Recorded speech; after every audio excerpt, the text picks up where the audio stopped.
আমি আপনাদেরকে এইটুকু দিতে পারি যে আপনাদের কাছ থেকে কোনো কমিশন নেব না, কোনো লোকাল কাবিকা খাবো না, এইটা খাবো না, ওইটা খাবো না, না খাইলে তো আপনারা ভালো থাকবেন। আমি যদি খাই তাহলে আপনারা খাবেন কি? ঠিক কিনা বলেন? আপনারা খাবেন কি আমি খাইলে? আমি যদি না খাই তাহলে আপনাদের তো কোনো অসুবিধা হওয়ার কথা না। বিগত দিনে তো সবাই খাইছে, এটা মানতে হবে। যারা মুরব্বী আছেন সত্য কথা বলেন, খাইছে না? আরও একটা কথা আছে, আমরা যদি হই আমাদের বিগত সরকারের সমালোচনা করব না, কিন্তু আমাদের এই পিরিয়ডে বিএনপি যদি ক্ষমতায় আসে, আপনারা হিন্দু, মুসলমান, বৌদ্ধ, খ্রিস্টান এবং অন্য যে কোনো দলের লোক নিরাপদ। আমাদের দলে কোনো সন্ত্রাসী থাকবে না, আমাদের দলে কোনো চাঁদাবাজ থাকবে না। আমাদের তারেক সাহেব আসার পরে অলরেডি 7,000 কর্মীকে বহিষ্কার করা হয়েছে। প্রয়োজন হলে আমরা 50,000 বহিষ্কার করবো। দলে আমাদের চাঁদাবাজের কোনো স্কোপ নাই, আমাদের দলে সন্ত্রাসের কোনো স্কোপ নাই। কাজে এটা আমাদের সেন্ট্রাল থেকে বলা আছে। সেই বিশ্বাস যদি থাকে, ওই বিশ্বাস যদি আমার উপরে রাখতে পারেন তাহলে ভোট দিয়ে নাহলে দিয়ে না। সোজা বাংলা কথা, সোজায় বলছে, বাংলায় বলছে। আপনার দিতেই হবে এমন কোনো কথা না। আপনার বিবেক যারা বলে তারে ভোট দিয়ে দিন। আপনার বিবেক যদি বলে এই লোকটা কাজ করতে পারে, আর যে লোকটা এই 50 বছরে এলাকায় একটা কলা গাছ লাগায় নাই, তারে যদি দিয়ে আনন্দ পান দেন।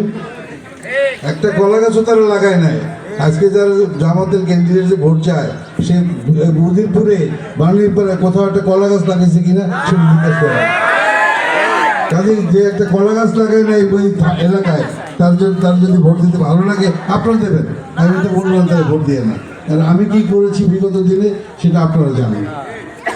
কাজে আপনাদের যদি মনে চায় তাহলে আগামী 12 তারিখের ইলেকশন, এখানে যারা উপস্থিত আছেন আমরা তো সবাই আপনাকে বিএনপির পরিবারের লোক। বিএনপির যথেষ্ট ভোট আছে, কিন্তু কিছু ভোটকে আমাদের ডিলেট করছে জামাত। তারা কি করে, তারা বেস্টের সার্টিফিকেট দিয়ে, স্বর্গের সার্টিফিকেট দিয়ে। এইটা কোনো ফর্মে নাই। এখানে মুসল্লি যারা আছেন আছে, সার্টিফিকেট দিতে পারেন আপনারা। একটা ছোট্ট অপকর্মের জন্য তো দূরে চলে যাবে মানুষ। সারা জীবন নামাজ পড়ছে, কোনো লাভ নেই। একটা অন্যায়ের জন্য, একটা পাপের জন্য সে দূরে চলে যাবে। কাজে বেস্টের সার্টিফিকেট দেওয়া কোনো নিয়ম নেই। ওনারা যে সমস্ত কথা বলেছেন কোরআন শরীফ নিয়ে প্রতিজ্ঞা করায়, আরে এটা কোনো কথা হতে পারে না তো। যাই হোক, আপনারা সারাদিন আজকে আমি আমাদের যেটুকু বলার সেটুকু ওনারা সবাই বলেছেন, আমিও বলছি।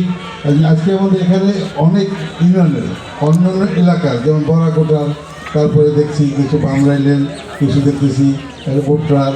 আপনাদেরকে অনুরোধ, আপনারা যার যার এলাকায় থাকবেন, আপনারা যে এই যে মোটরসাইকেল যে নিয়ে আসেন সামনে, এইটা ঠিক না।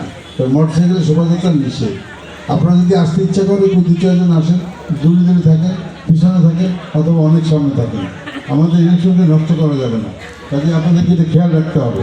সকলকে এই দলটাকে বাঁচাতে হবে, সকলকে এই দলের কাজ করতে হবে।